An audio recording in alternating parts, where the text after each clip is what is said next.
our cameras off if you would like. This meeting is being recorded.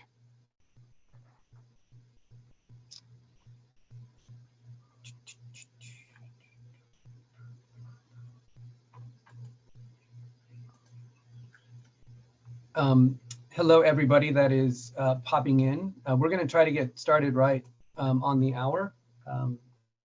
But good morning, good afternoon, aloha. We'll be starting soon.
Okay, people are still trickling in, but we want to stay as close to on time as possible.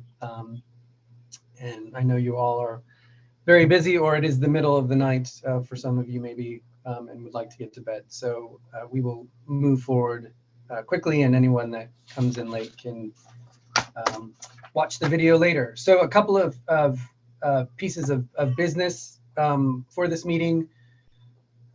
This is the first time we're doing kind of this intersessional members meeting. The way it's going to be set up, I apologize in advance for this. There's going to be a lot of talking to you guys, to you all, and then we will be opening the floor to questions and answers at the end.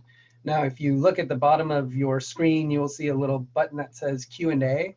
During the course of all of the presentations, you can start entering your questions, and then that'll give a chance for any of the presenters to check into that box and see if they can type an answer for you. Or when we open the floor at the end, we'll kind of go around and people can answer some of those questions. But we're not going to be toggling on microphones or any of that sort of stuff. We'll see how that works this time around, and we can tweak it for the future ones. And I apologize, there is an unhappy baby in the background. And so hopefully that will not distract too much, because I'm going to be talking for a little while right now. The other thing is this is being recorded. So if you are uncomfortable with being recorded, feel free to anonymize yourself somehow, or if you just want to watch the recorded version a little bit later, this will be posted on our webpage. And for those of you watching this later, you can comment on this post with any questions, and we'll follow up with those as well. So without further ado, we have a lot to cover.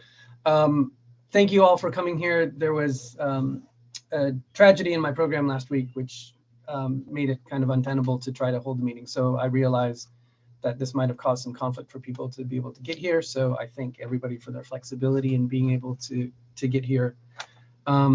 Cannot remember if I introduced myself. I'm Charles Littnan. I'm the president. There's a few members of our board who will be speaking and will be introducing themselves as well. But this intersessional meeting will not be the sort of comprehensive summary of what all the committees have been doing like we would at a members meeting. Because we postponed the conference, it's been kind of over 2 years since we've been able to chat with you guys. And so I'm getting texts now about people wondering when I had a baby. Sorry.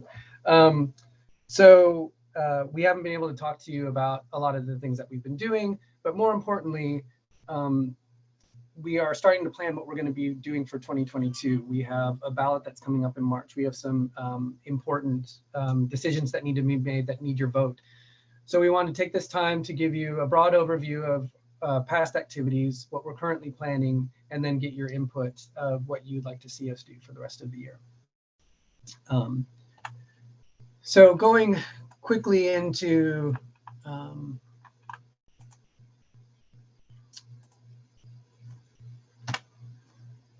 what we've done in these years. Again, we've sent out the newsletter. I hope most of you read that, and so some of these things have been shared, but for those of you that haven't seen it, I think these are important actions. I do want to take a moment to acknowledge the entire board, our committees, and all the committee members and our support staff that help us do our work. Just like all of you, all of our members, they've been going through the same hardships, personal adversity, professional challenges during COVID and things unrelated to COVID. And the work that they do, that we all do on the board, is voluntary. And so making that extra space in their lives to try to move this mission that is the Society for Marine Mammalogy forward asks a lot of people. And I know that everyone has been giving all that they can, and I think we should all really appreciate the efforts that they've contributed to our cause. Some of the highlights, though, in broad brushstrokes. So we've expanded our support for science and conservation. This is the core of what we are as a society. Some examples: the Committee of Scientific Advisors has completed their annual administration of small grants in native research. So these are awards that are up to about $2,500 that go to places all around the world. And for a lot of these projects, $2,500 may not seem like a lot, but has a very large impact on the work that is being done. The nice thing about this time around, and maybe the previous round, is that we've loosened it so that historically you couldn't use it for a stipend or any part of salary, and that we continue to make these grants more flexible for the people that want to do the research, who would know best how the money could be utilized. Our awards committee, there are a number of awards, too many to list in the short time that we have, but it continue to work on our various endowed awards. A lot of hustle prior to the conference and during the conference to get the awards out. We're going to be talking about a couple of awards, or at least one award during this presentation, but a lot of good work happening in there. And then we've successfully navigated our first Conservation Fund Award. This is huge. I'm not going to steal any of Jay's thunder. He's going to be talking in a couple of presentations about our inaugural class of awardees, but there's a ton of good news and a lot to be excited about with this award. When I came onto the board, when this current iteration of our board came to being in July of 2020, there obviously was a whole lot, and continues to be a lot of social strife and a lot of conversations and introspection on diversity and inclusion issues and social justice and all of these incredibly important and complex topics. And I appreciate that a lot of our members have raised issues to us and pointed out some blind spots and things we need to consider. I very much appreciate that the board is open to this introspection and trying to figure out how we do better within our society and how we maybe impact the broader field by our actions. And so this is an ongoing effort. We established our diversity and equity and inclusion program. We tackled and continue to tackle unpaid internships with discussion, finding out the complexity of how internships are viewed around the world, and they have very different meaning and very different importance depending on where you are, and trying to identify actions that we could take. And so some were changing our governing documents to express the importance of fair pay for work, trying to change our job board and other things to make it more transparent and to really encourage our members to understand the implications if they're offering unpaid internships, what the unintended consequences might be for that. And we continue to go farther in terms of trying to figure out ways that we can deal with this issue. And I'll talk about some things that we're considering a little bit later. Our diversity webinars that are being coordinated with the Office of Naval Research and run by our Diversity and Inclusion Committee and some of our other partners are ongoing in the lead up to sort of bigger workshops at the conference. And those are intended to go on for a long time, tackling the variety of topics that fall under this very broad umbrella of diversity and inclusion. And then just in terms of being inclusive and being accessible, really pushing hard into virtual programs. And I know that we're all probably a little virtual weary right now from constant Zoom calls and Google Chats and everything.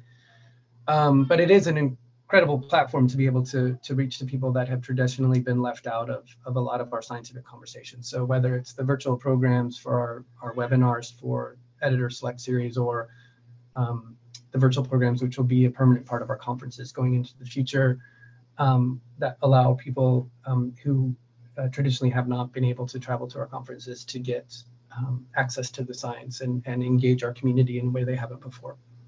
So I think that's all very exciting and important. And this is, again, very abbreviated list of some of the things that we're trying to tackle. Less exciting, but equally important to our work. And I'll leave a little bit of this for Katie to talk about. But we do look at ways to improve our society operations to make ourselves more efficient for you and hopefully try to increase our ability to do the wonderful programs that we have going. So we shifted to a new investment manager, which we have a lot of. Katie will share a lot of money invested, and we use revenue generated by that to fund some of our programs. And we've gone from a passive investor who's just kind of did what we said to someone who's really engaged, thinking strategically, wants to help us create new revenue streams. It's just a very exciting time to be thinking about constructing the future for the society. And then transitioning to an association management group. And I think I'll leave that for Katie to talk about because it more profoundly impacts her role as treasurer and the future treasurer. Planning, and this is such a short blurb for so much work. So kudos to our conference teams, both the Florida team and for our Perth team. COVID sent many things off the rails, including our conference. And the struggle leading up to that and the eventual decision to postpone it was an incredibly hard one. And so, and not what our conference committee signed up for, obviously, that planning a conference, and then when you postpone a conference, there's a whole nother suite of planning and mitigation of some problems and stuff that have to be dealt with. And so for all intents and purposes, they're planning 2 conferences and they're continuing to work hard, continuing to look at ways to improve the conference experience. And it's going to be great. And I hope to see you all in February. And just as a quick reminder, if you didn't see the news article or the newsletter, because the delay of Florida and kind of pushing those conferences too close together on the calendar and the relatively slow opening of Australia, it was decided that for multiple good reasons that we would postpone Perth as well. So conferences have pretty much moved to even years from being historically on odd years. But just again, kudos to both teams for taking the issue of COVID very seriously and tackling complications that were very much unexpected. We are expanding our education and career development, revamping stuff. Radula has taken over that committee, has brought in some fresh blood, and is trying to find ways to better engage our community and create sort of those pathways for young researchers to get into the field. The career page, which has always been a very important and very popular visited site on our webpage, has been entirely revamped, and you should go check it out and share it to young aspiring scientists. And then they're working on an interesting pilot project, interviewing marine mammal researchers from around the world, different topics, different contexts, different cultures, different languages, with that intent of making sure that those aspiring researchers see themselves somewhere in the marine mammal field and see that it is a viable path for them. And again, that's just a couple of the projects that they're working on. And then lastly is expanding our science communication. So this is happening on a lot of fronts. We have our monthly editor select series, Daryl and our student members at large, primarily leading that with assistance from Katerina. And that is, trying to better highlight what we're producing within the journal. And so this is just presentations where our editors, our board of editors highlight journal articles that they found particularly interesting or intriguing or unique in some sort of way. And so if you are approached to participate in this, it's been a little bit hard to recruit folks. And so the students have asked me to make a plea. If you're approached, please take part, share your science. And this is beyond just our membership. This goes out to the world at large can access this, and I do know that teachers have started to use this for some of their education stuff when they need to fill some space. So you can touch a lot of people with your science, more than just publishing in the journal. We've reconstituted our ad hoc social media committee with the intent of that evolving into a broader science communication committee, and those meetings are going to start soon. So that's just kind of trying to give support to all of our committees to share the good work that they're doing, to create a larger sort of brand recognition of the society as a global leader in marine mammal science and conservation, in order to better impact the things that we're trying to change in terms of conservation action and those sorts of things, but also bring awareness to the work that we're doing and hopefully the support that would come with that through donations and sponsorships and other things, so that again we can expand all of the programs that we want to do. We definitely want to do more. And then lastly, but not insignificantly, is our SMM podcast. It continues to grow, it continues to expand, popular in countries around the world. I have several maps, but for the sake of time, I'm not going to share them. Ashley and Chris have been doing a great job with that. We're tweaking a few things right now, but the podcast is going to continue and share the good stuff that folks in our field are doing. And so that is just a really quick whirlwind. I didn't even mention the journal in this list. Daryl's going to cover that, but there's been great advances with the journal as well, and I'll let him highlight those. And so that doesn't take into effect a lot of the work that is the day-to-day business of the society that all of our board members contribute to, and a whole host of other projects that are ongoing but not yet ready for prime time. So again, I thank everybody that has stood to serve on a committee, chair a committee, and or be an elected officer. You are few and far between, and the services that you provide are completely invaluable. So thank you for that. I'm going to pivot now. I'm going to take a break as I'm losing my voice already, and let Katie Moore, our treasurer, take over and tell you a little bit about our current finances. Awesome. Thanks, Charles. Hi, everybody. I'm really glad to see a lot of people joining us today. So thank you so much for taking time for this. As Charles noted, this is just kind of a high-level overview at this point. I will definitely have more details for folks when we get to the members meeting at the conference, but I definitely wanted to share. Okay, Charles, I'm not seeing. Oh, sorry, I'm trying to get my mouse back. We're all good. Thanks. So just a quick update. We are doing really well at this point, all things considered. We've had a bit of a bumpy ride over the last few years in terms of the value of our investments and things like that, given COVID and the implications thereof. Right now, we're sitting with cash in hand, just over $350,000, and our total investments right now, you can see there, are at about 2.2 million, give or take. And this is actually really good at this point. And we, as Charles mentioned, we've moved on to a new investment manager, and things have really taken a turn for the better. We're really pleased with that. This past year, and I actually shouldn't say net operating revenue, but basically what we're looking at is a lot of expenses in this past year and not as much revenue. That is because of the delay in the conference is a lot of it. Not only did we have to pay for some of the conference expenses, a lot of the deposits that go for venues and food and beverage and things like that, and all of the contractors that we're using. But then, as Charles alluded to, there were some little mitigating measures we had to take care of. And some of that was fees that we were paying in order to postpone the conference. So while we did have this kind of penalty that we paid, the reality is that delaying it would, we agreed, definitely give us the opportunity to have more participants and more attendees on board for the conference. And so, you know, the revenue will go up once we really get in full swing and closer to the conference, and that will balance things out. So I'm not terribly worried at this point. We also added in the hybrid aspect of the conference, which I think we're all excited about. I think that opens a lot of doors for us in terms of more people being able to attend, which is wonderful. And, you know, we are facing some potential losses on the conference. That remains to be seen. It just kind of depends on the state of the world when we get to August at that point and what that means for attendance. But I'm not going to worry about it too much. It's happened in the past on conference years. That's what we have our investments for. In the future, hopefully that won't be the case, and we'll have a business model that is pushing forward in a more diversified way. Next slide, Charles. Thanks. This is just to kind of show you where we're standing on things.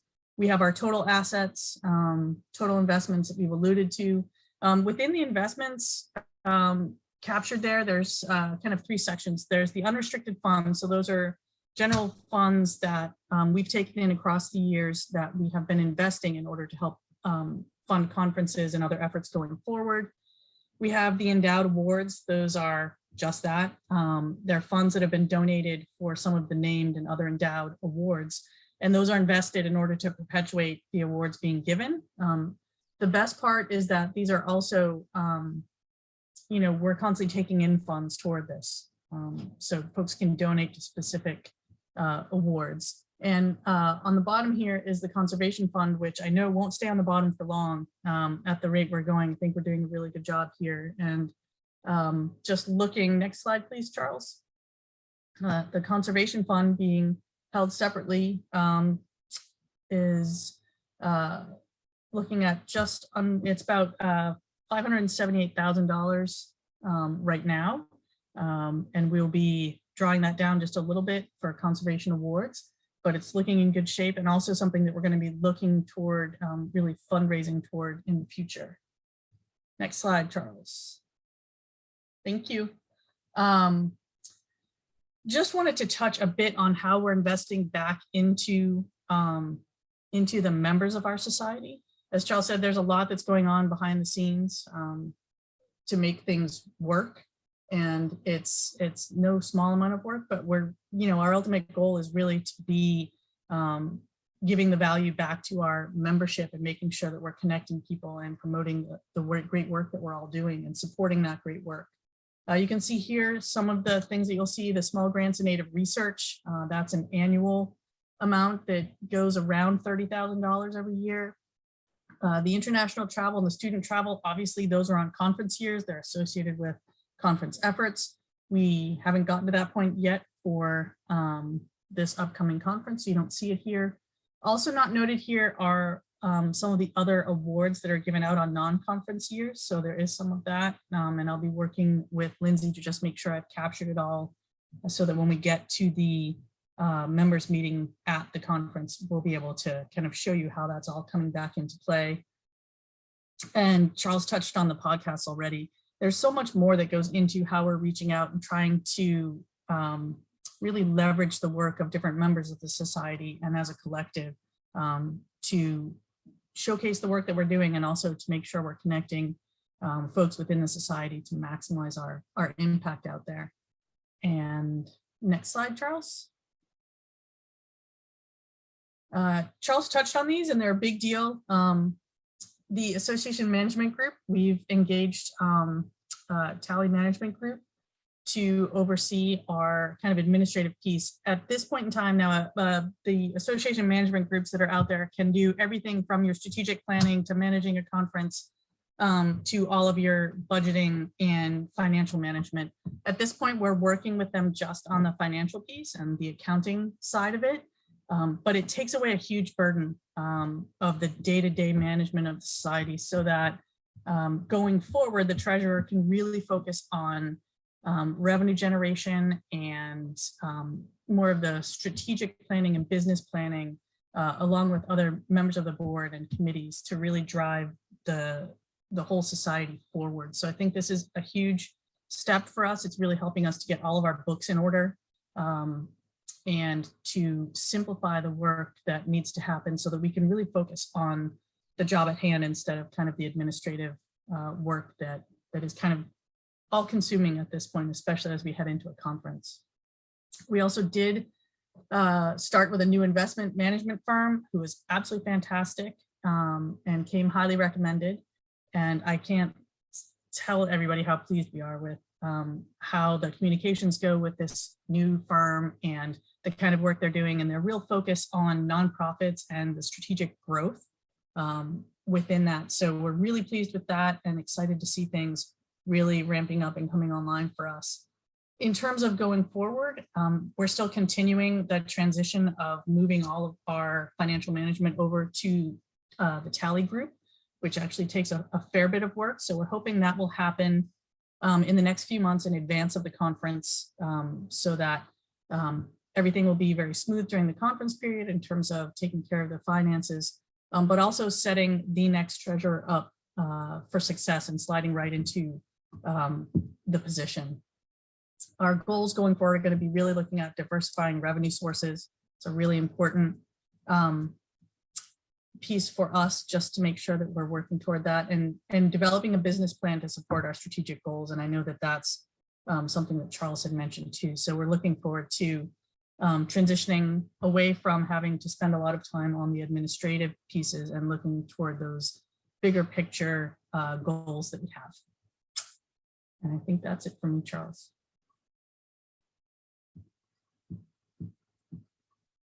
Okay, I think I'm up next, and I'm going to be talking about the inaugural edition of the Society for Marine Mammalogy's Conservation Fund Awards. So the purpose of these awards is to support research and education projects that will catalyze real action to protect the world's most endangered marine mammals. So as many of you know, we've lost recently the Yangtze river dolphin. Several other species are poised on the brink of extinction. And the purpose of this fund is to see what we as conservation biologists and marine mammalogists can do to reverse that trend. So the next slide. We solicited awards and accepted proposals in July of last year. The proposals, to remind you, are for a maximum of $25,000 and for a duration of up to 2 years. We received 41 proposals. In August, we finalized the guidelines for judging them. And in September and October, the 2 committees that I will talk about shortly judged and ranked those 41 proposals.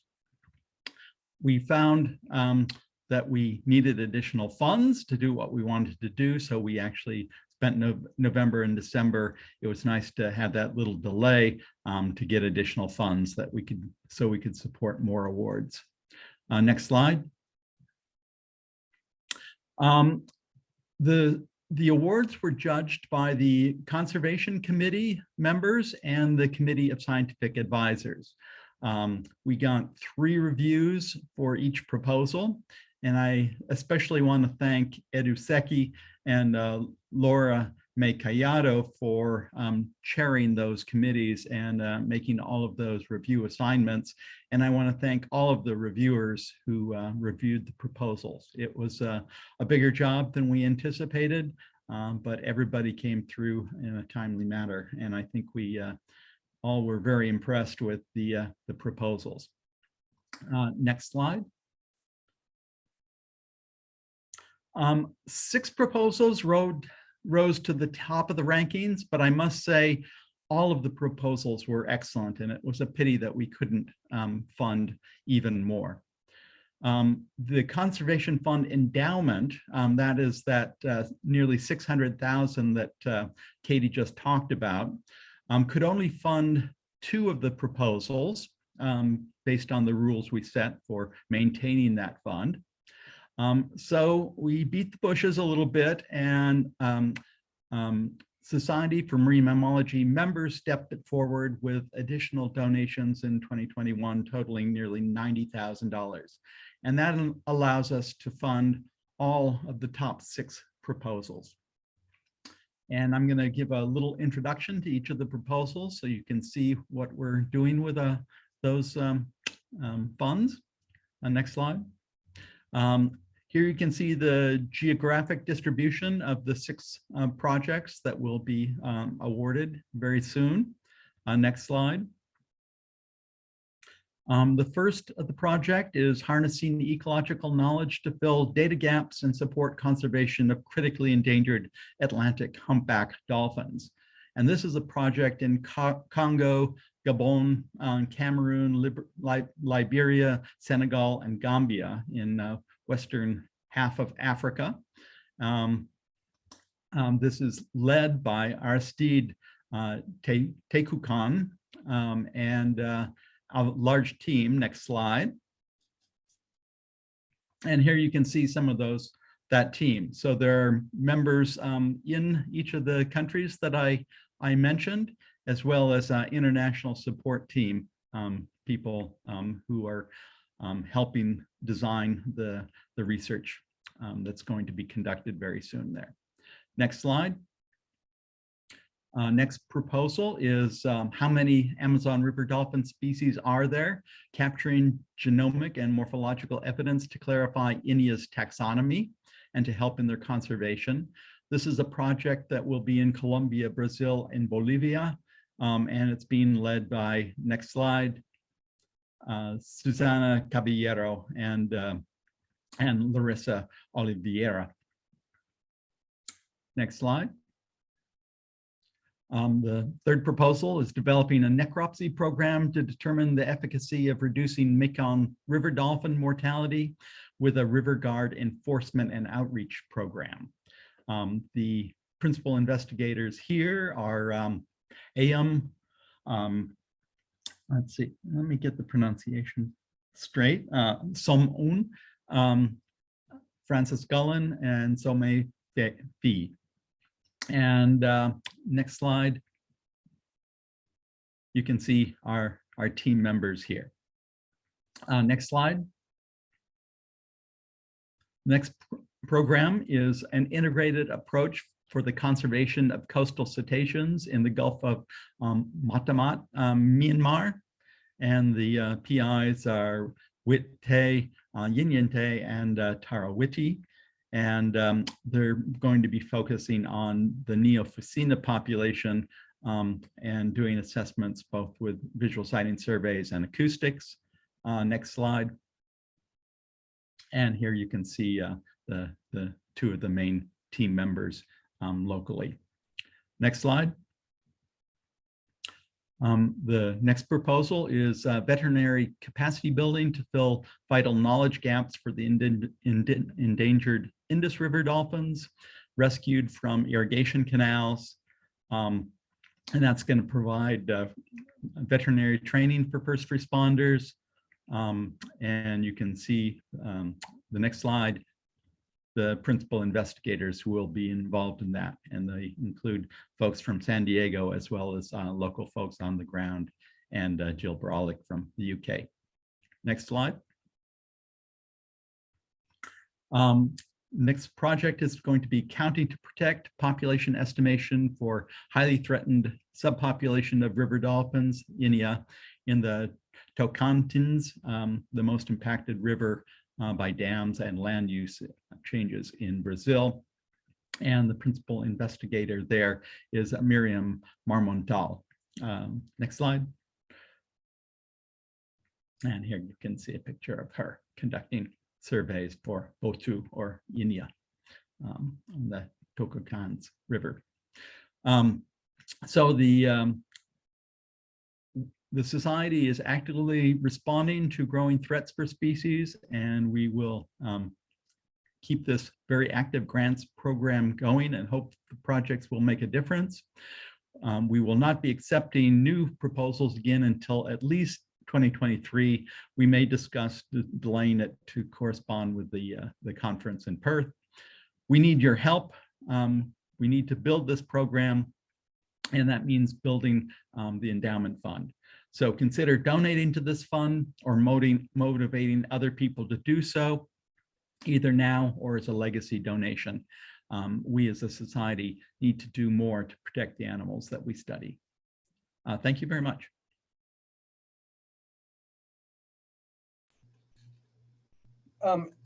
Daryl's up next, but I really feel the need to just give, as always, kudos to Jay. This was his brainchild many years ago, and he put in a tremendous amount of hustle to raise these funds. There's a lot of generosity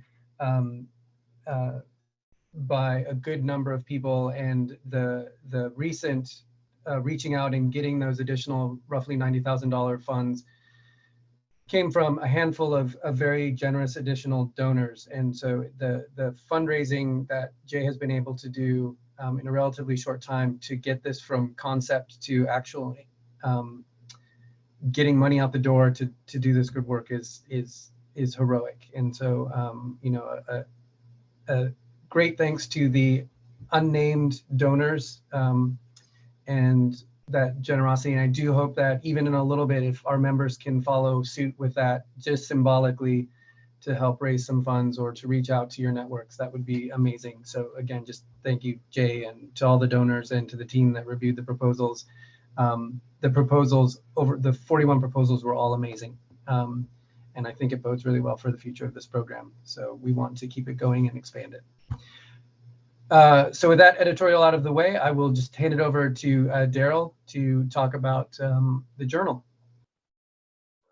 Okay, for all of you who might not know who I am, I'm Daryl Boness, and I've been editor of Marine Mammal Science since the end of 2007. So I thought I'd give you a little bit of an update since I would usually give you some kind of descriptive statistics about the performance of the journal at our annual meeting. So let me start by just telling you that we signed a new 3-year agreement with Wiley that took effect beginning of January of 2021. And we have the option of renewing that on a 3-year basis. There was one really big change, and that was in the sort of revenue process, the finances. In the past, the society, your journal subscriptions would pretty much go directly to Wiley, and now your society dues go to the society.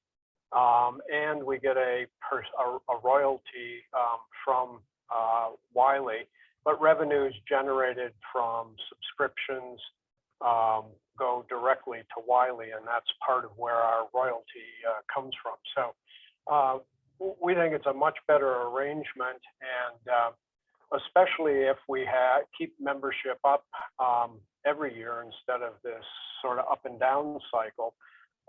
It will generate a lot more revenues for the society.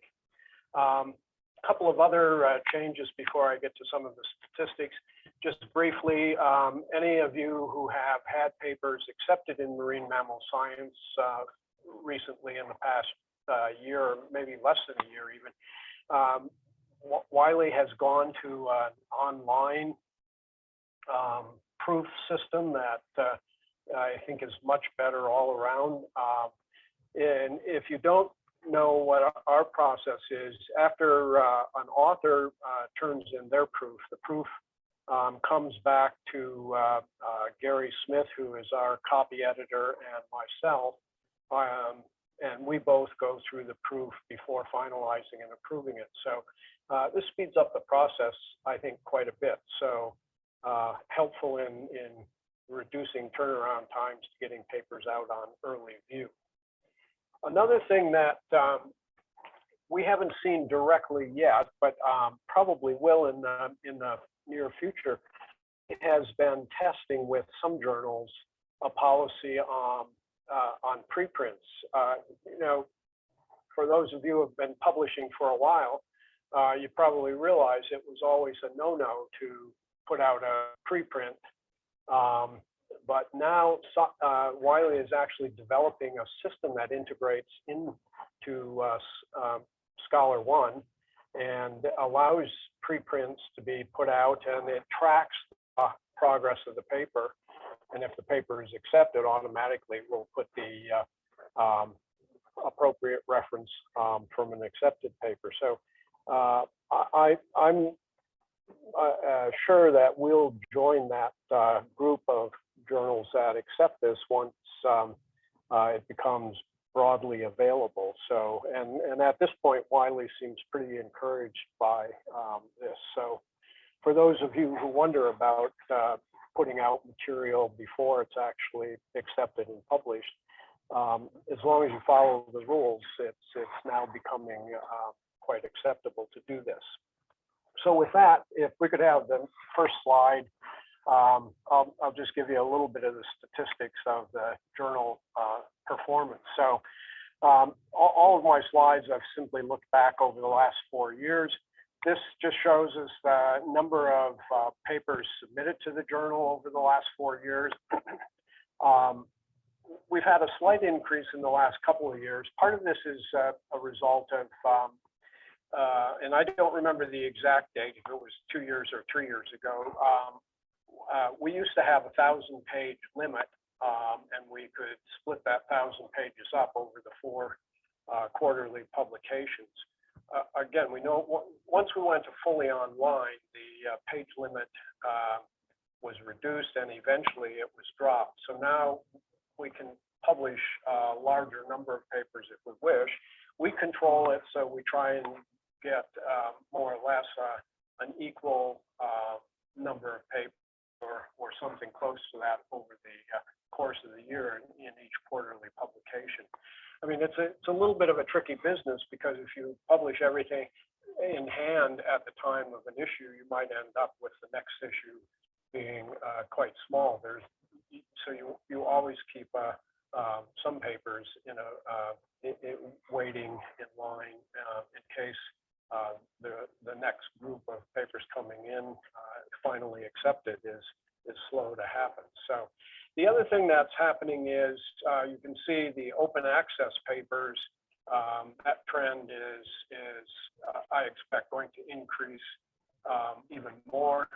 Of course, we still have the open access that costs individual authors, I believe it is around $3,000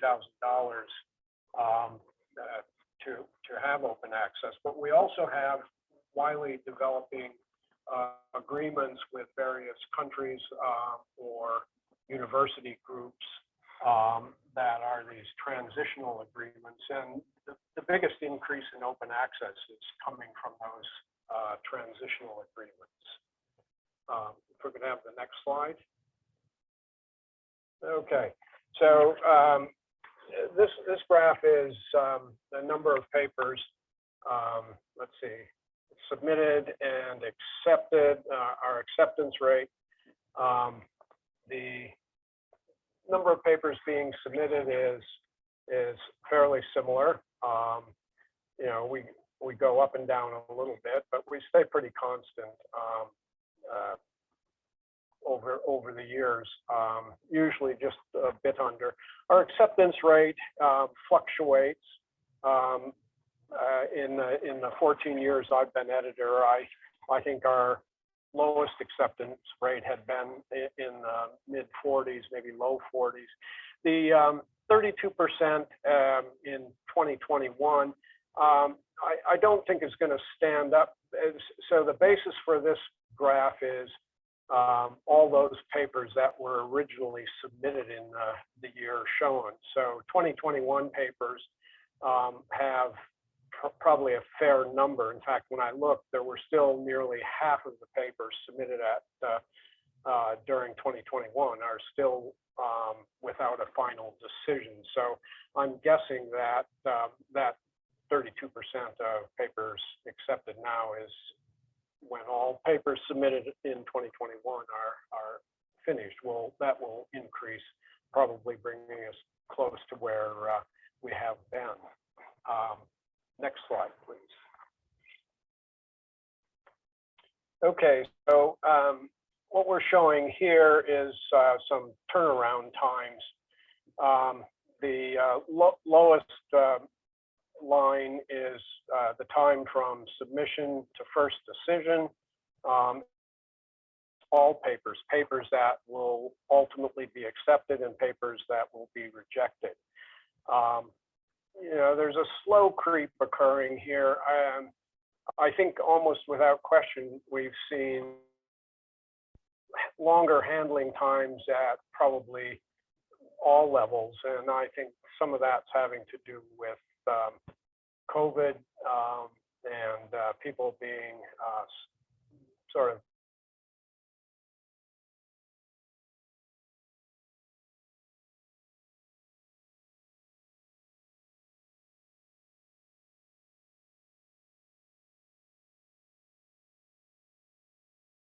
hopefully get back to normal in operations. The second figure is the final decision on a paper submitted. Again, that figure of 171 days includes both papers that are accepted and rejected.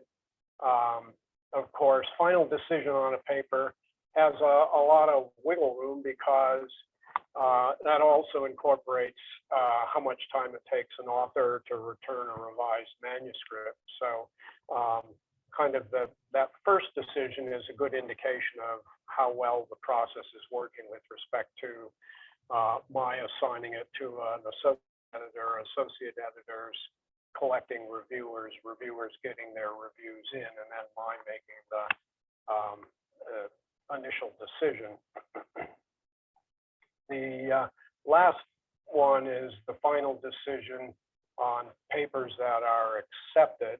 And again, that includes all the process from the very first submission, original submission, through all revised manuscripts. So again, there's a lot of variation in there due to some people return their papers fairly quickly. Some people take the full 4 months. Sometimes people request extensions, which we're fairly liberal with giving. So again, you can see there's in all of those measures, there's a creep for taking longer time all around. So again, we'll see if that changes over the next few years after we're back to kind of a normal pattern and routine. Last slide, I think. Okay, and so this is just some performance ratings of the journal relative to other journals. You can see Marine Mammal Science impact factor. I believe, again, over the 14 years I've been editor, when I took over, I think our impact rating was down around 0.8, 0.9, maybe even a touch lower. We've been pretty consistently in the 1.4 and above range, and in the more recent years, we're pushing over 2. Yeah, that bottom table just gives you some relative measure for journals that also publish marine mammal work. You can see Aquatic Mammals has an impact factor of 1.38, Journal of Cetacean Research and Management, Endangered Species Research. So, you know, of journals that are, and of course, their marine mammal stuff is everywhere. And in a sort of broader report, I'd compare it to a lot of society-based journals, just to give you a sense. And society-based journals, I think, operate a little bit differently than other journals do in terms of their policy for acceptance and rejections. A couple of other measures of kind of journal performance, the H-index and the SJR. The SJR being kind of a measure of scientific influence. So it's not just citations over time frame. It's citation and the quality of the journal from which the citation is coming. So it gives you a little bit better sense of, you know, are our papers being cited in high-end journals? And again, relative to these other journals, we're in, I think, a good place. And then just an overall number of downloads.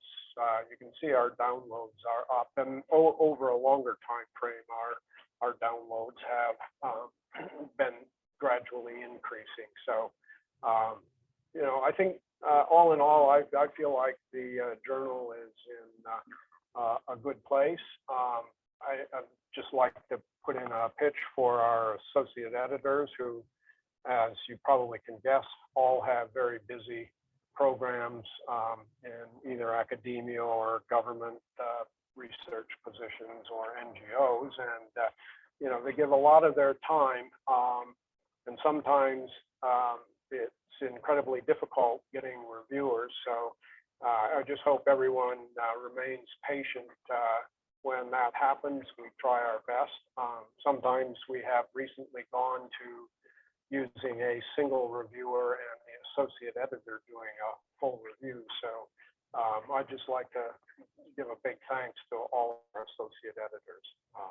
So I think with that, I'm finished and turn it over to the next person.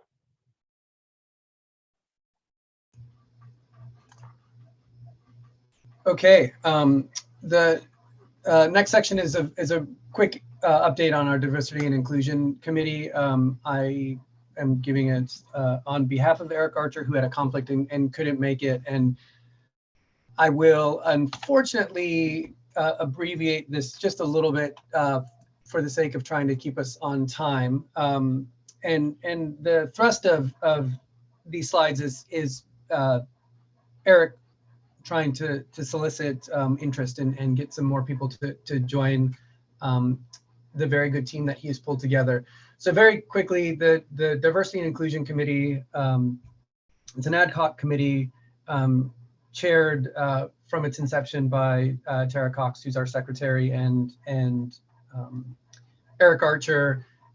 Eric has recently shifted into sort of the more primary leadership role, but it's, as I mentioned earlier, to address the many issues that have, I think, been left unaddressed for many years, trying to identify and expose, as stated here, these underrepresented groups in the field of marine mammalogy, and come up with strategies to break down the barriers, to change our demographics over time, so that we are more representative of the field of marine mammalogy, and to try to encourage recruitment of a greater diversity of people into our world, and obviously within our world, make it more inclusive, accepting, and safe for those that are operating in it. So the committee has played with several different structures, trying to find what is right and how you maximize people's passions and interests and motivations to affect the greatest amount of change in the most positive way.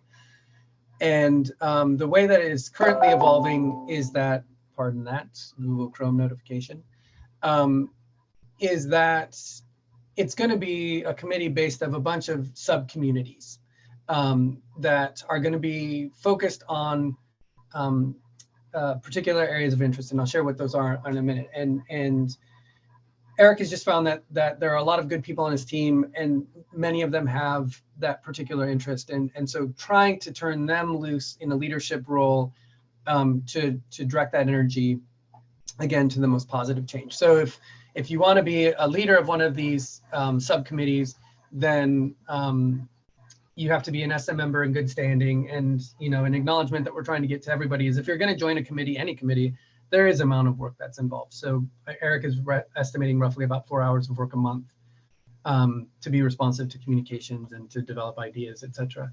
But if you're a member of the subcommittee, so if you don't want to lead it, but you maybe want to participate and give your insight, those requirements are less restrictive. So a subcommittee doesn't have to be an SMM member. We would really love that, you know, if you are on the committee, that you are a member, but they can reach out to whatever subject matter experts, leaders in the field, people that have experience with DE&I issues, to lend their expertise, are completely welcome to join the committees. So the list of the current subcommittees are as follows. I won't go through them. I think that the thing to highlight, if you're looking at this list and the first thing you say is, yeah, but you should be talking about this, or you should have a committee for this, you might want to consider stepping up and maybe offering to be the lead of that committee. And if any of these are important to you, or especially important to you, then, you know, consider reaching out to Eric and becoming a member of the team. So you can just email diversity@marinemammalscience.org, and Eric will, who's very responsive, answer all of the questions that you might have. And I do want to give a shout out to his team, but especially to Eric and to Tara, who jumped onto this early with a lot of energy and have put us on a path to do very good things. And it's an ad hoc committee now. We have aspirations that perhaps as soon as this year, it will be formalized into a permanent committee, as these conversations and actions are going to be needed for many years to come. Sorry, baby's crying again. Okay, so with that, 24th Biennial Conference update, Jeremy, one of our conference chairs, is going to be jumping in to give us an update on all good things conference related and to generate some good energy and motivation to be seeing each other in Florida. Yeah. Absolutely. All right. Thank you so much, Charles. Yeah, so it's going to be a very brief update about the conference. You've been receiving a few messages, a few updates on important dates, and you've seen the changing timelines. And you probably also feel like me that this conference we've been working on this conference for like 6-7 years.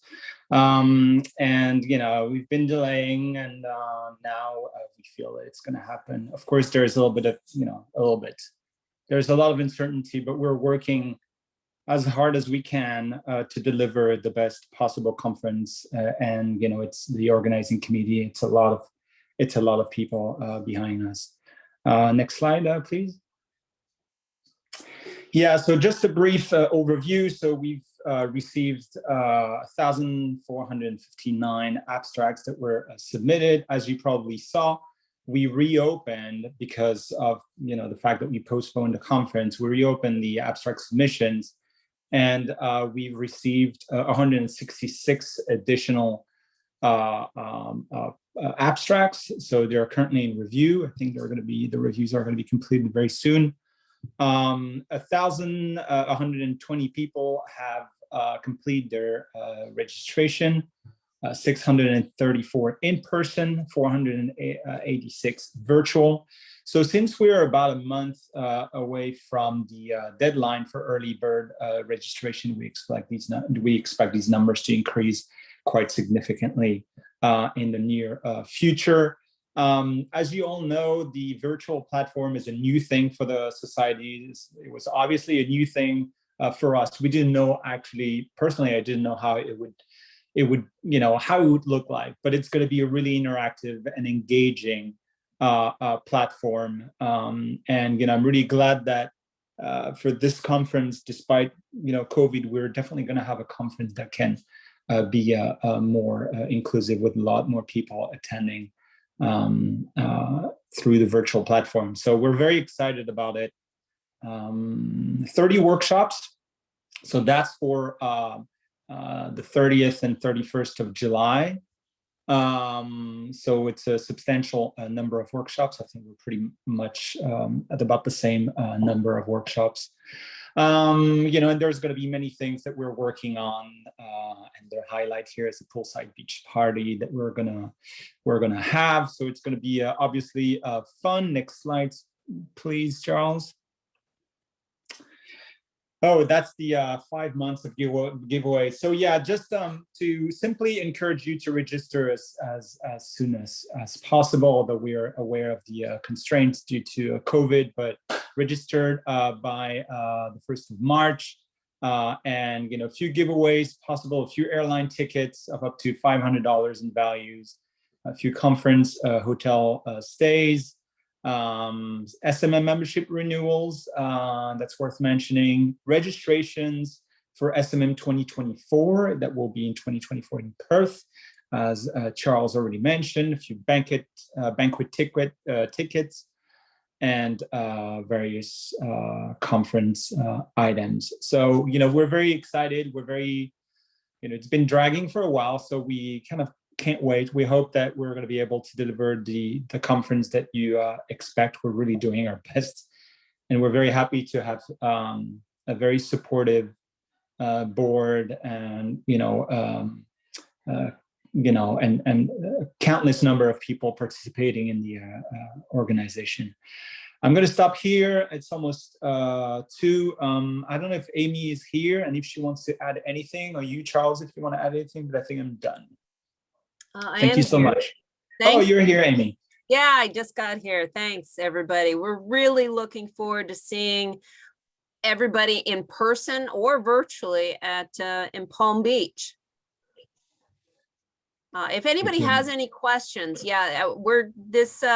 our 5 months of giveaways is something new that we're doing, and I think it's pretty exciting kinds of things. We are encouraging everybody to hurry up and register. Changes can be made if you are in person to virtual or back and forth. But we want to make sure that that we get our conference hotels, suites, and rooms occupied. Keep in mind, I know many people have tried different types of accommodations over the years. The hotels that we're using for the conference have COVID cleanliness standards. So keep that in mind, that they have very stringent standards. So everyone's health and is of top priority here.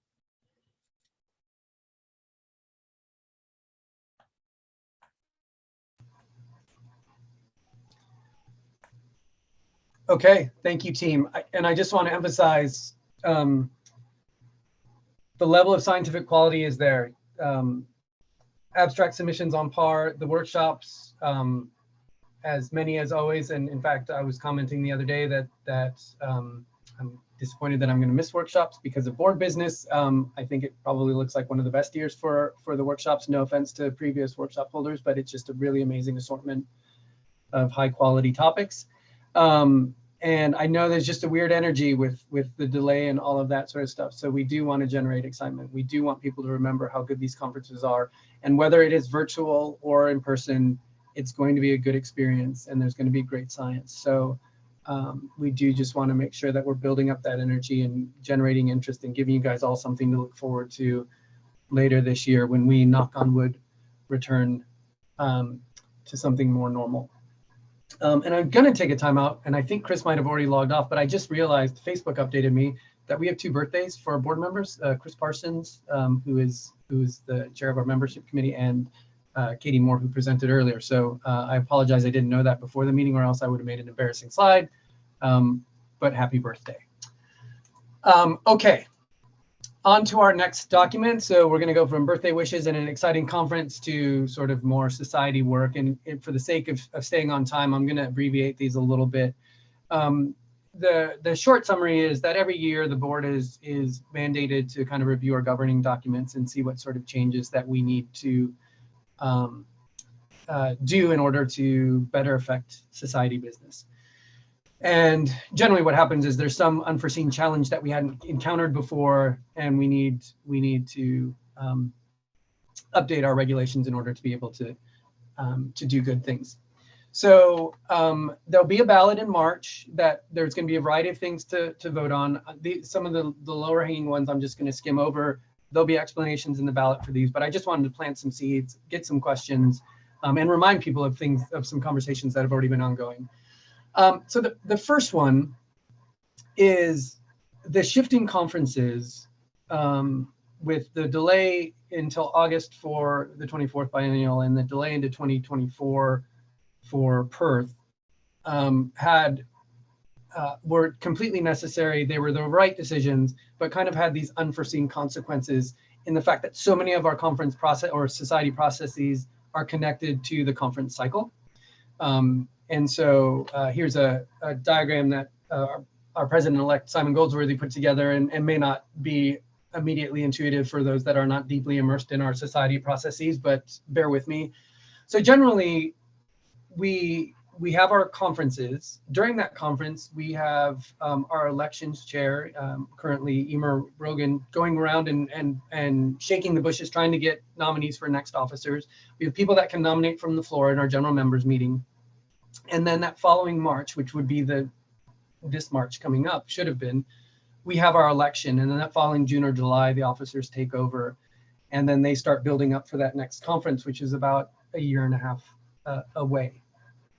Now that we have shifted the conferences, you have that change. If we stayed on the same system, you have that change of leadership a few months before the conference. So you have a president coming in that will have some familiarity with it, but potentially the rest of the board having no real knowledge. And so it makes it inefficient. It's going to be making it difficult to be responsive to any challenges.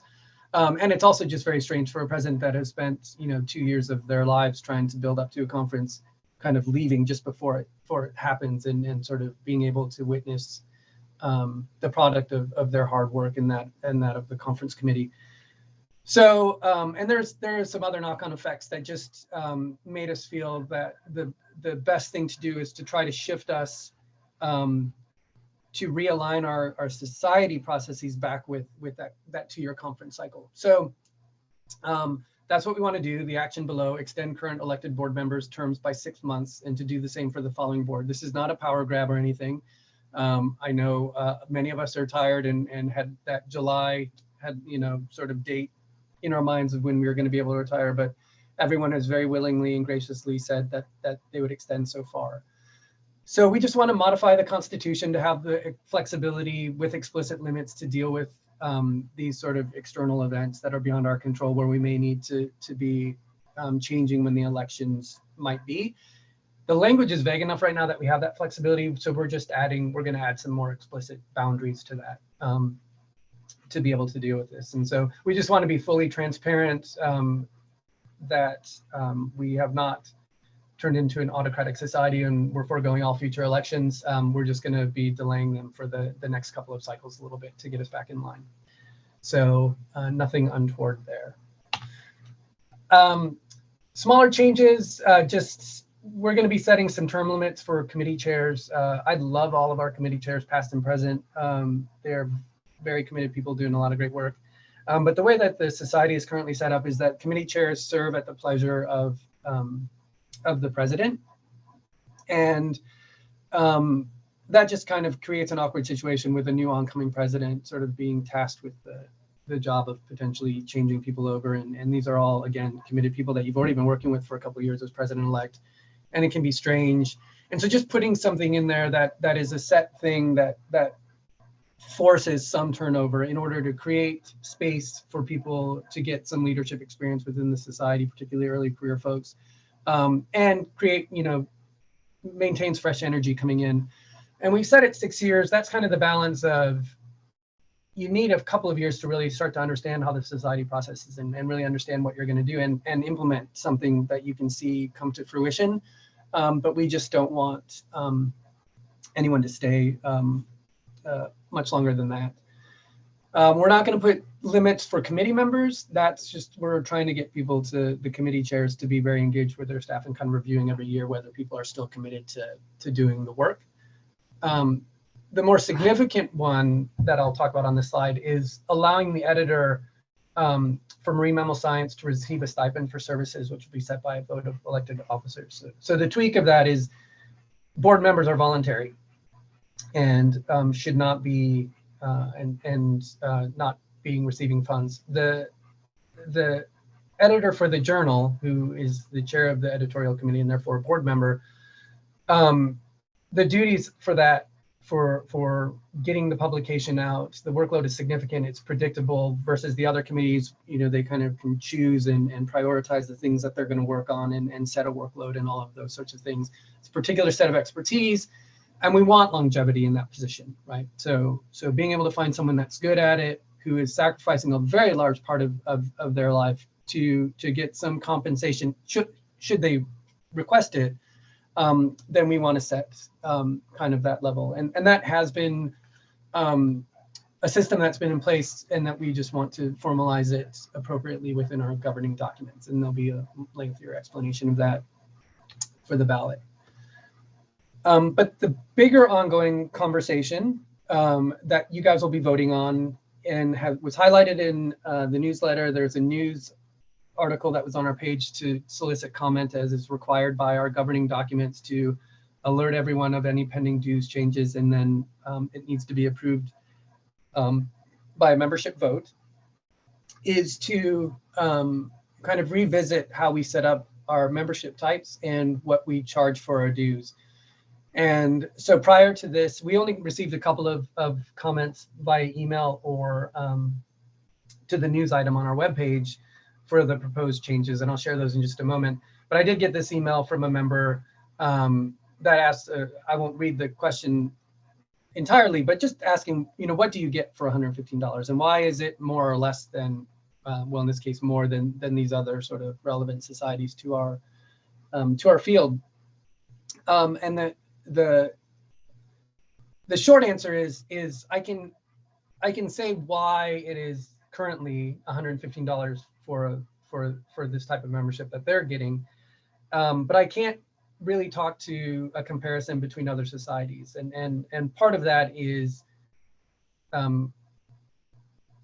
it's more complicated than just going and looking at a list of what they offer in terms of services to the members and other things. There's that backside of the society, which Katie has talked to you about. I don't know what their system for endowments are. I don't know what their other avenues for revenue. I know some of these journals allow for advertising, which subsidizes some of the journal costs, which then means that for some of those societies, registration fees, if they go to the journal, can be less. They might have advertising on their webpage. They might have a variety of other things. They could have an amazing donor base that they've worked hard on, and just these different revenue streams that make membership dues less essential for their function. They also might just offer fewer programs or smaller programs if they're giving travel grants and those sorts of things. So what I can say is that I know, and I think Joy just put in sort of a fee in the chat box, but if you look at Society for Conservation Biology, if you look at Ecological Society for America, and you look at other ones that are equal to or higher than us. So I think it's just the important thing on this slide is it shouldn't create the perception that we are somehow towards one end of the scale. I think if you look across the board, we're probably somewhere in the middle. And so very briefly as to why we've gotten there, we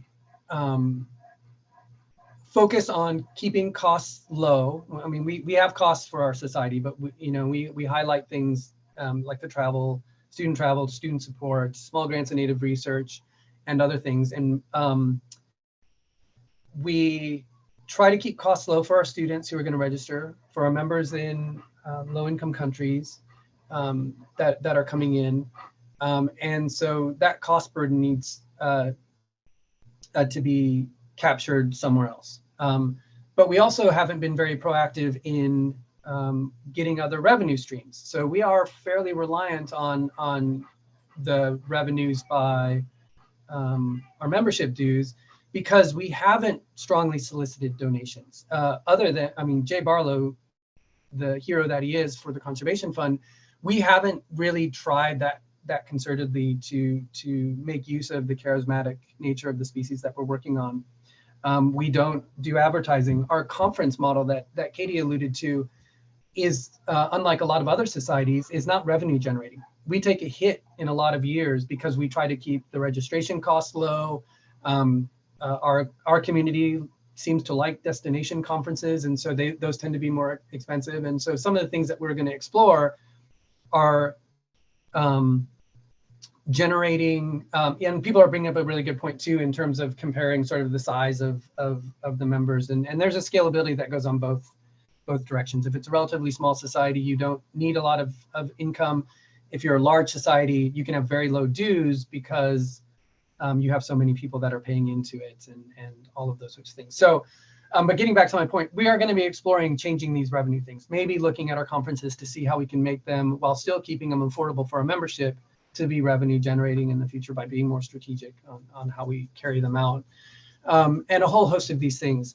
So we are required, we're supposed to every year review our registration and membership due structure and decide if we're going to make any changes. We have decided that we wanted to, and there are a few reasons why. One is we haven't done it very recently, and so I think it is time to change, just in response to changing economics and cost of living and inflation. But one of the big reasons is equity. So the model that we're going to propose is a due structure that's based on income. And this is, I think, Society for Conservation Biology and several other societies are moving to this, so that the relative impact to your financial status is relatively even across whatever your income bracket you fall into. And that we want to change the types of membership to eliminate tiers of members. So we have things like associate members currently and stuff that you are a member, but you don't have necessarily voting rights, and you can't really affect sort of the direction of the society that you are a member of. And so eliminating those, if you're going to be a member of the society, we want you to help inform what we do for all of our members. And so it's elimination of those tiers. Simplicity, it's just the limited categories are easier to track and manage. Predictability, Daryl alluded this. We need to break the boom and bust cycle of registration. So I know you're all aware of, if you are a member of the society, like most societies, you get a cheaper registration at the conference. Because we offer annual memberships, you get this cycle that's shown in this slide, where in 2014, in a non-conference year, you know, our membership is almost half of what 2015 is, so that people can benefit with a cheaper registration and basically getting a free membership to the society and access to the journal for that year and those sorts of things. And there's no judgment on that. There are just impacts to our ability to operate and fiscally plan and maintain these programs, where we would like to move out of years where we are, you know, deep in the red, and other years where we're more in the black. And so we are going to be proposing shifting to tier structures for regular memberships. And then this gets to kind of the community. And this is maybe where I'm a little bit utopian or naive. But I would like, and I know a lot of our board members and other members that I work with, you know, want our society to be full of people committed to the excellence of the science that we do and diversity of the marine mammal science and conservation that happens within our community.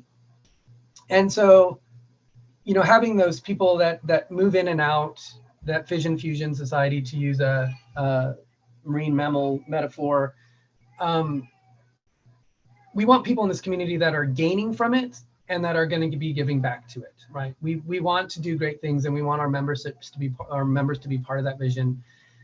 And so we'd want you to benefit as a member of our society for a decreased cost in the registration. But personally, I don't want you to become a member of our society to benefit for a cheaper registration. If it's a subtle difference, but I think it's an important one. And so it is enhancing our community in my mind. Sorry about the sirens.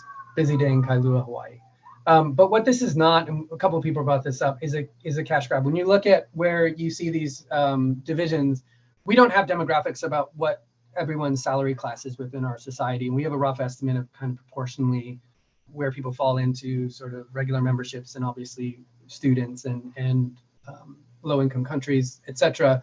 But we don't know kind of what the makeup is where people fall in these categories. But our basic uninformed modeling is that this will probably break even in terms of the amount of income. It is just sharing that burden a little bit more equitably of dues across these different pay scales.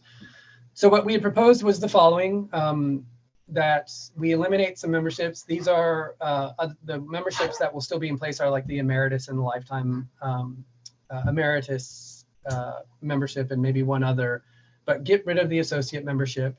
All regular members then will be 2 years only, with based on these income brackets. So if you are less than 40,000 gross annual income in US dollars, you'd have a decrease of 20% of your current membership cost. Jumping up to the extreme, it scales up. If you're over $150,000 US a year for salary, you would have an increase of over doubling of what you'd be paying. It'd be 440 over 2 years. That's 220. Remember, these are 2-year memberships, so 220 per year, which is a cup of coffee a week, $18 a month, if you want to put it that way.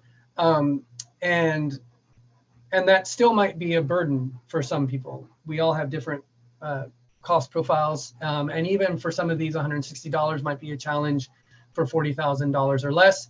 I want to remind everybody that we have waivers to membership. We don't want to be a barrier to you joining. So if there is fiscal hardship, you can contact our member chair, Chris Parsons, and we can work with you on getting you in.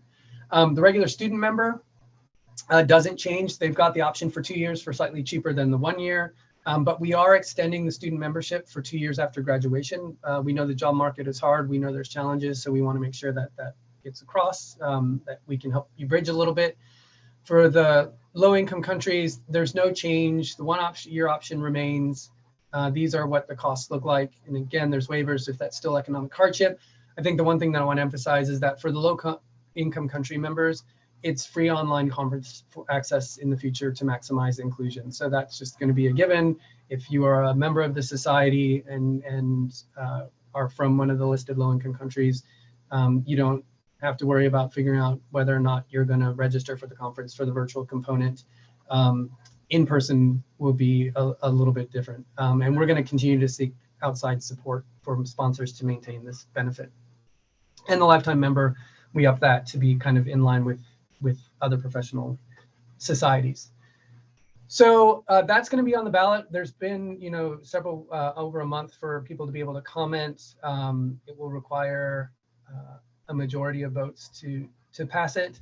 Still happy to receive questions about this and to have dialogue. So you can go onto the webpage and this news item, or you can email me or Chris Parsons as well on this. And I just want to thank the board for a very in-depth discussion on this. It's been something that has been circulating for many years, and I'm excited at least to propose it to you guys. Whether it passes or not will be up to you, but I do think it's good for the society. So we're winding the corner to the end. We're going to go a little bit over time. I just want everyone to know I will stick around as long as we need to answer questions from folks. But I do want one last little bit of joy, and that's to announce the Ken Norris Lifetime Achievement Award. So the award, if you're not familiar with it, is named after the SMM, the Society of Marine Mammalogy's founding president, and an icon of marine mammal, and particularly cetacean research, Kenneth Stafford Norris. And it's intended to celebrate, as it says here, exemplary lifetime contributions to science and society through research, teaching, and service in marine mammalogy. So this award happens every 2 years. It's generally in line with the conferences. Again, it's a little bit off because of the delay, and we didn't want to keep the secret any longer. And so the president-elect, committee of scientific advisors, and the journal editor compile a list of nominees, and they can go out to the their friends and associates and the society at large and ask for recommendations and people to consider. They get that slate. Through conversations, they narrow it down to a slightly smaller slate. And then the committees, the associate editors, and the committee of scientific advisors, then, or the board and the associate editors vote on who that award winner is going to be. This year, we had an incredibly diverse slate, again, being very conscientious of trying to achieve representation of all incredibly impressive and deserving people for this award. But ultimately, the winner was very strongly voted for in favor of receiving the award. So I am incredibly excited to announce the 2022 Norris Award winner. I haven't had the opportunity to do research with them directly, but I have been mentored by them and have been able to work with them in previous iterations on the board. And I do believe that he is one of the kindest and most generous people that I've had the chance to work with. And I know that he is incredibly well regarded through the society. So without further ado, the 2021, or is it 2022, Norris Award winner is the esteemed Dr. Randy Wells. And I'm going to give a virtual applause from everybody. And I think Randy is lurking out there somewhere. And I'm going to just read in order to, I got a little teary when I was drafting this, but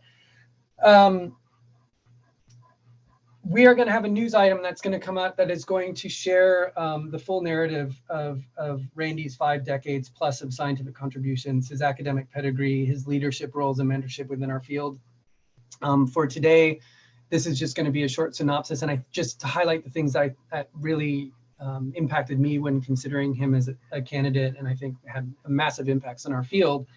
And then we will be having a formal ceremony at the conference in Florida. So another good reason to be there. So Randy started his career in 1970, or at least that's as far back as we could track, where as a research assistant in his undergrad, which is impressive. During his undergraduate studies at University of South Florida, he co-founded the Sarasota Dolphin Research Program. And I wonder at the time if he had any idea of what he was helping to create, and that 50 years later, the program would still be going strong with Randy as the director, and is now the world's longest running study of a wild dolphin population. The program monitors up to 5 concurrent generations of known resident dolphins, mostly known, age, sex, maternal lineage, health, reproductive status, in some cases paternity. And this unique component of long-term background data has created a wealth of information on dolphin biology, ecology, behavior, social structure, communication, health, and is so foundational to a lot of the things that we're understanding and continue to learn about dolphin biology and ecology.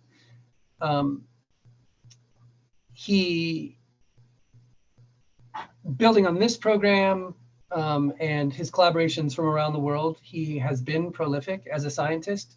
One of the important metrics that we have, that scientific contribution, authored or co-authored 4 books, 260 plus journal articles and book chapters, 100 technical reports. He's even dabbled in a little bit of popular writing as well here and there. So he's a bit of a Renaissance man. And he's been a leader in our field. He was an original charter member of the Society for Marine Mammalogy early in the days. He served as president from 2010 to 2012, and obviously the previous 2 years as president-elect, guiding our community and its growth.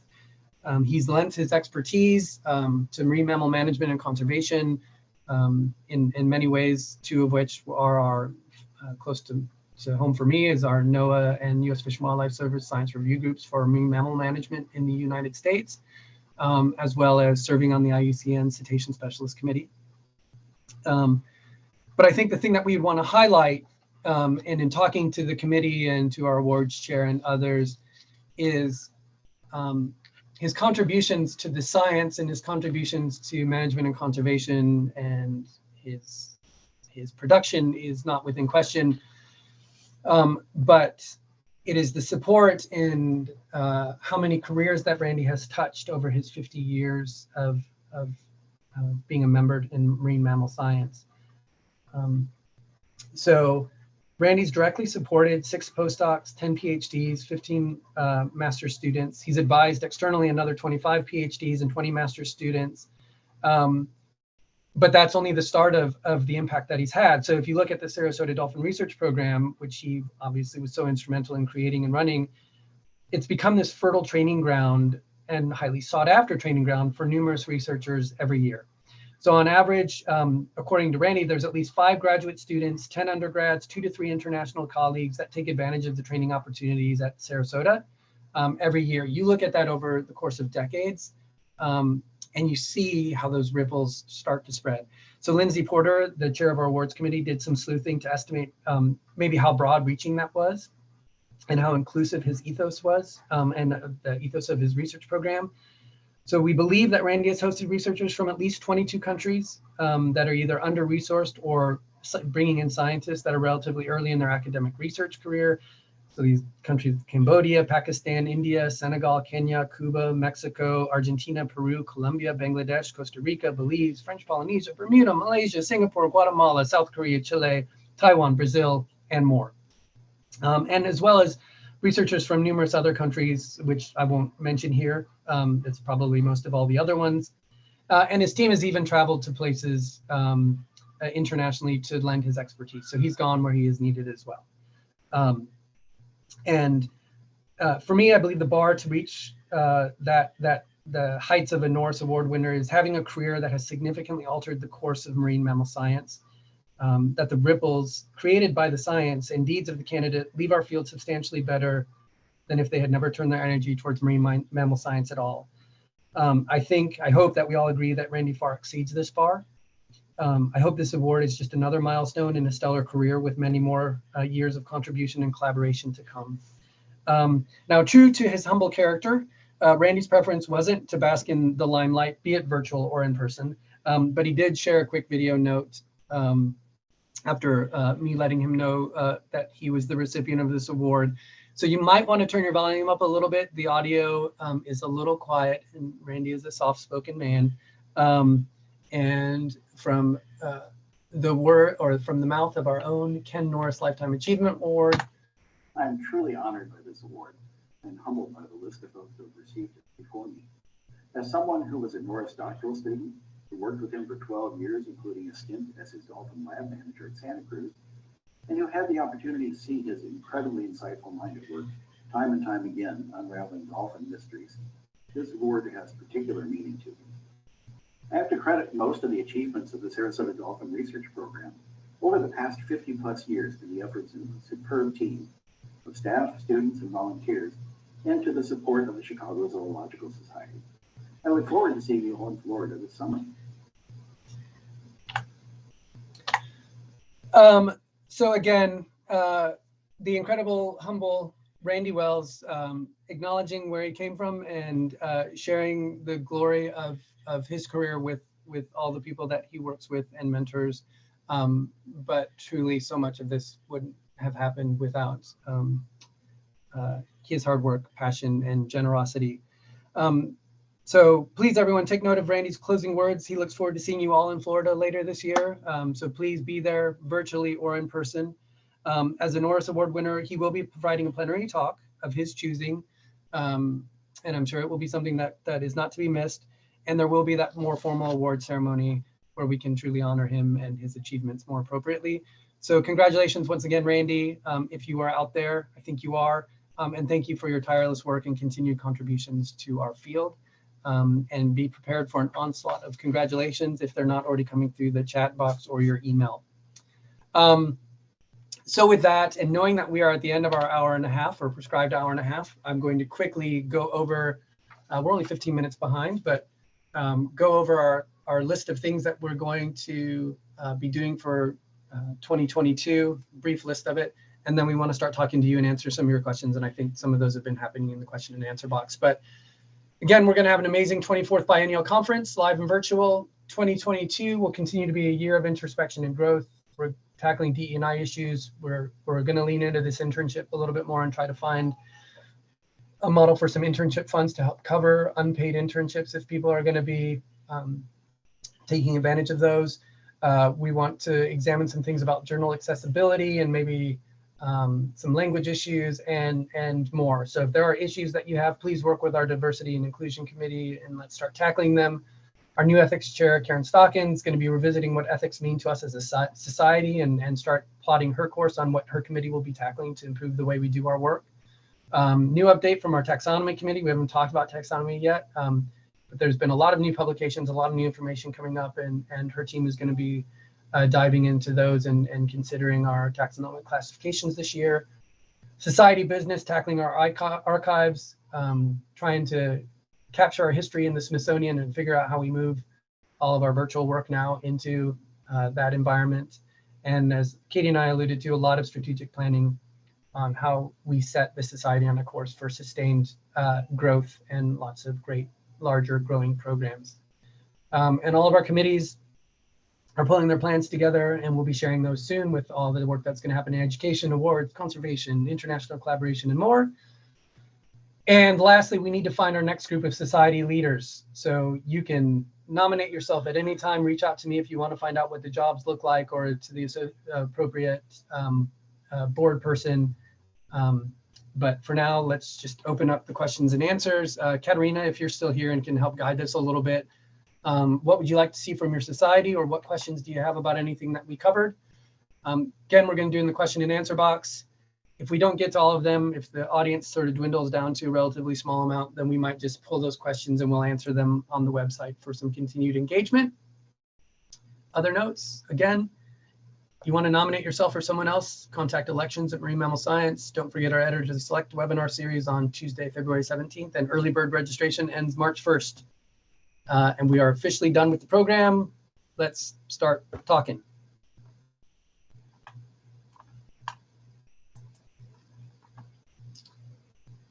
And I guess I will. I don't know if Katerina is still there. I just jumped into this one, looking at what we have so far. And again, go into the question and answer box if you would like to ask any additional things. If you're doing it in the chat box, we may miss it. Just looking at what was answered really quickly.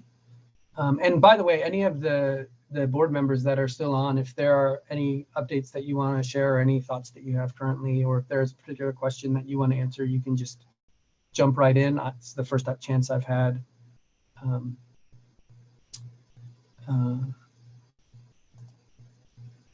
they all seem to be answered. So I guess I will tackle the first one that's in the list. Should the society take a written position with regard to the proposed killing of gray whales by the Makah tribe of Washington State? So that is an important question, and it's going to sound like a sidestep, but it won't be one that I would answer definitively here. I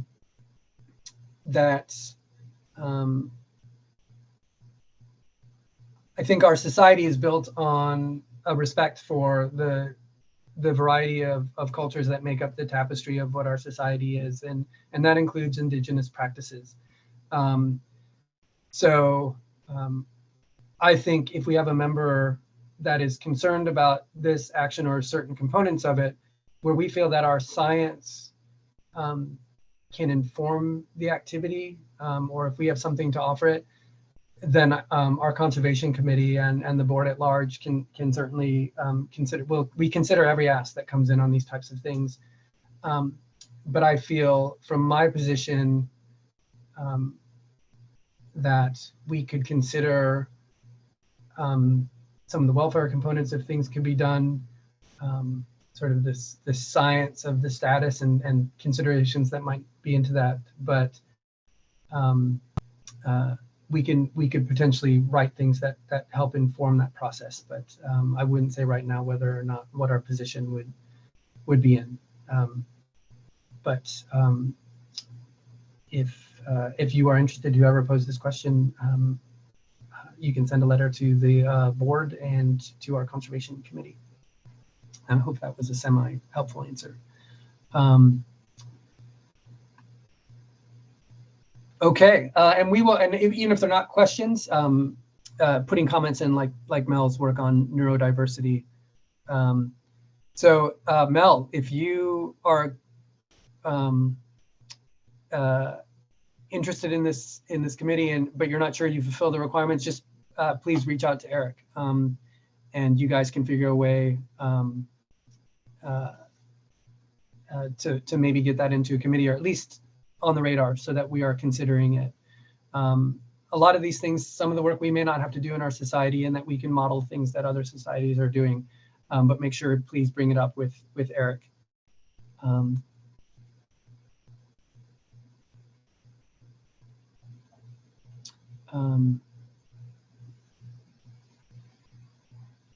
So let's see.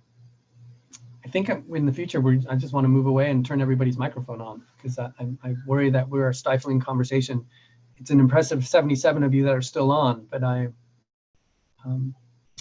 so Frank, yeah, I just wasn't sure what word HIPAA was. Okay, I guess I can stop. I did stop sharing my screen. Board members on the thing, any things that you want to bring up? I don't want to belabor this any longer than we need to. If there are no new questions coming in, I think I saw something in the chat maybe about whether or not there were any potential chairs that were opening up. That is a good question. So given the we had some good turnover. We lost some great contributors, but were thankfully replaced by other great contributors. So there has been a little bit of a refresh. So there's at least 3 committees that I can think of right away that have relatively new in the past year or so additions to the chair. And I haven't started, Simon and I haven't really started talking to the other committee chairs in terms of where they might be stepping down, or be considering stepping down in that transition from my presidency to Simon's. But those will be ongoing. You can always reach out to the chairs and ask them as well. I would put in a plug though for elected officers. I know, I don't want to reveal any secrets, but we have like Tara, who's been a secretary for several cycles now, and Katie, who's been our treasurer for multiple cycles, are looking to step down, both doing great work to make their predecessor or the people following in their shoes, their jobs a lot easier to do, and more predictable and digestible and less of a burden. And so I do think walking into those positions will be good. I think maybe our elections committee might be changing. And I have not looked at, if we pass the term limits, sort of how that impact might have on a couple of our committees. So I just really want to encourage people to consider being officers. There'll be a whole slate of positions to compete for. And I don't want early career researchers to be worried about if you are senior enough or have enough experience. You are surrounded by, every board that I have worked with, and there's been a lot of them, is a group of amazing, supportive people who are going to help you learn the ropes, but a fresh perspective, new ways of thinking, challenges to the norm, all of those things are greatly, we try to balance the board with as many perspectives as we can. And so I just feel that it certainly was the case for me that I felt I had to attain some sort of longevity within the society before doing this. And I just really support not holding back. If you think that you've got the thoughtfulness, the awareness, the introspection, the motivation, the energy is a big one, to make a change, then I'd say give it a shot. Katie turned on her camera. Did she want to say something? I think I see your hand up. Yeah, I just wanted to echo that, Charles. I think this is a great opportunity, and yes, you're volunteering, but it's a great way to have an impact on the society and give back to the society. And I don't think you have to have been around for a million years at all to do this. I think lots of folks could jump in, and it can be really rewarding, and you meet a lot of great people and get to know a lot of great people as well. So there was a question by Jacqueline Miller in the chat that for the board members, are public sector acceptable, i.e. museums, aquarium? If you are a member of our society, if you're currently an associate member with that structure, I don't believe that you can run for office. But if you're a regular member, it doesn't matter what your career is and where you are in the world.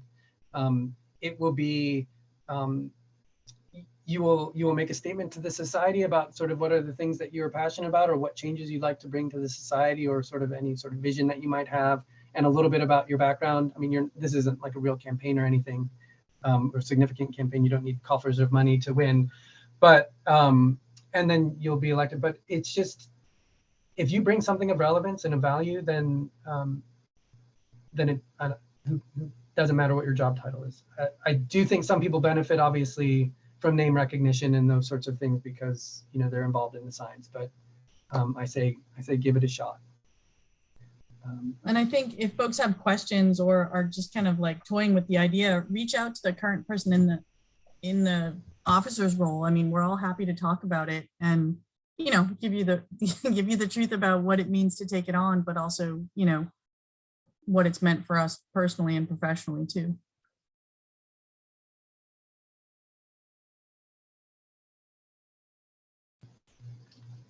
And as always, on any of these topics, and choosing to if you want to know more about the board as well, I could talk about this for a very long time. So anyone that wants to reach out, please do. So I'm not seeing a lot of questions coming in. So I don't want to hold you all hostage here. Reach out if you have additional conversations. If something pops into your head, feel free to email the board or to email me if you suddenly have an epiphany of great things the society can do. And I just want to reiterate, the board is incredibly open to being challenged and to change the way we think, change the way we do our business.